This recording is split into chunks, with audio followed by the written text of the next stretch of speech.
예, 여러분 안녕하세요. 이번 주 토라 부분은 파라샷 바이크라, 그가 부르셨다입니다. 그리고 그가 모세를 불렀습니다. 그리고 하나님께서 그에게 말씀하셨습니다. 이 구절의 표현은 매우 난해합니다. 구절의 시작에 발화자를 명시하지 않았기 때문입니다. 그 후에야 하나님께서 말씀하셨다라고 명시됩니다. 이집트에서 해방되자마자 하나님께서 우리에게 페삭과 할례의 계명들을 주셨습니다. 그런 다음에 그는 바다를 갈라주시고 낮에는 구름 기둥으로 밤에는 불 기둥으로 인도하셨습니다. 이에 이어서 율법을 주시고 장막의 건축이 있었습니다. 이것은 내가 장막을 만들어 나와 함께 거하게 하라라고 기록되어 있습니다. 우리는 이미 이 구절이 내가 그 속에 거할 것이다가 아닌 내가 그들 가운데 거할 것이다 라고 명시했다는 점을 주목했습니다. 이는 다음과 같은 비유로 설명할 수 있습니다. 어둠 속에서 살던 한 사람이 어떠한 빛도 보지 못한 채로 살고 있었습니다. 만약 그가 갑자기 밝은 빛에 노출이 되면 그것들을 견딜 수 없어 할 것입니다. 따라서 우리는 그를 천천히 조금씩 빛에 익숙하게 만들어야 합니다. 먼저 문을 조금 열어서 작은 빗줄기를 볼 수 있게 해야 합니다. 그런 다음에 문을 점점 더 열다가 마침내 창문을 만듭니다. 빛에 익숙해진 후에야 완전한 낮의 빛에 그를 노출시킬 수 있습니다. 이는 이스라엘 사람들도 마찬가지였습니다. 그들이 이집트에 있는 동안에 그들은 49단계의 불순물의 어둠 속에 빠져 있었습니다. 만일 그들이 갑자기 신성한 현존을 보게 된다면 그들은 신성한 빛의 광채를 견딜 수 없어 했을 것입니다.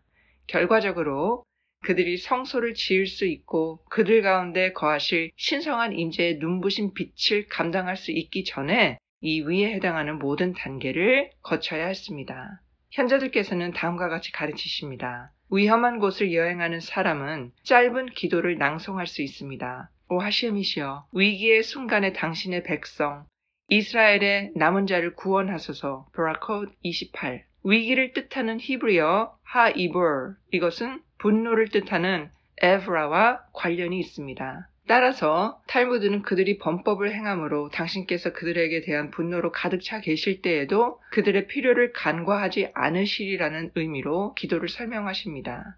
여기에 포함된 교훈은 창조주의 신성한 불꽃이 모든 유대인, 심지어 가장 사악한 사람에게도 숨겨져 있다는 것입니다. 이에 대한 증거는 가장 사악한 유대인이라도 때때로 자신의 행동에 대한 후회와 회개의 감정에 사로잡힌다는 것입니다. 이것이 바로 그 사람 속에 내게로 돌아오라 라고 외치는 하셴의 임재의 결과입니다. 그러나 악인은 이것을 하셴의 음성으로 인식하지 못하기 때문에 합당한 응답을 받지 못합니다. 이 내용은 그리고 그분께서 모세를 부르셨다라는 구절에도 암시되어 있습니다. 바이크라 라는 단어의 알레프가 일반 글자보다 작게 쓰여 있습니다. 이 알레프는 모든 유대인의 마음 깊은 곳에 거하기 위해 자신을 낮추시고 그의 악한 길을 회개하라고 외치는 세상의 하나를 가리킵니다.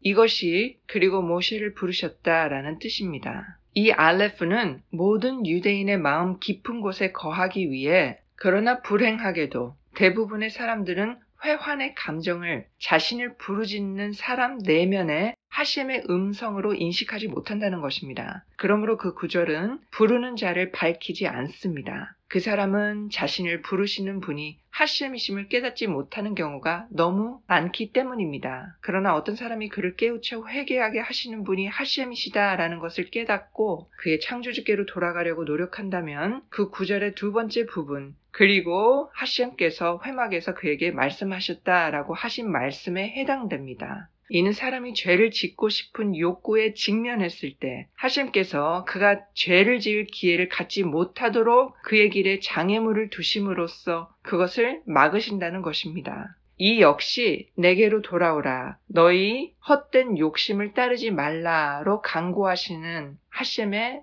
음성입니다. 이것이 현자들께서 묘사하신 짧은 기도 내용인 테필라 켓사라입니다. 켓사라, 이것은 이 기도가 그 사람 안에 숨겨진 신성한 존재로부터 그 사람을 분리하는, 껍질을 잘라낸다는 의미에서 자르다라는 뜻을 가진 코셀과도 관련이 있습니다. 그리하여 우리는 우리가 죄의 유혹을 받을 때에도 하나님께서 우리의 필요를 채우시고 우리가 원하는 것을 이루지 못하게 하셔서 그분의 부르심에 귀를 기울이고 악한 길에서 회개할 수 있도록 간구합니다. 이 역시 하나님께서 예로보암을 잡으시고 회개하라 라고 말씀하신 현자들의 전통의 의미입니다. 예로보암이 벳켈에서 우상에게 첫 제물을 바치려던 참이었습니다. 예언자가 질책하자 예언자를 때리기 위해 손을 뻗었고 기적적으로 손이 얼어붙어서 사악한 욕망을 실현하지 못했습니다.